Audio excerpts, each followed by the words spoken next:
دال بنانے سے پہلے ہمیں کیا کرنا چاہیے؟ دال بنانے سے پہلے آپ دال کو دھو لیں، اس کے بعد اسے ڈالیں برتن میں اور اس میں ڈالیں پانی ڈالنے کے بعد آپ فلیم آن کریں اور دال والا یہ جو پانی ہے اس کو بوائل آنے دیں۔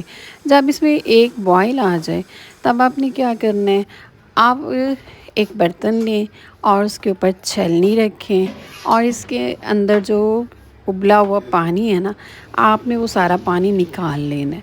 نکالنا کیوں ہے؟ اس لیے کہ جو دالیں ہوتی ہیں، سبزیاں ہوتی ہیں، ان کے اوپر ڈالے جاتے سپرے کیا جاتا ہے کھاد کا، تو اس کے اثرات کو ختم کرنے کے لیے تاکہ کم سے کم ہماری صحت کو نقصان پہنچے، بہتر یہ ہوتا ہے کہ دالوں کو، چنوں کو پہلے ایک دفعہ اچھی طرح ابال لیں اور وہ پانی گرا لیں۔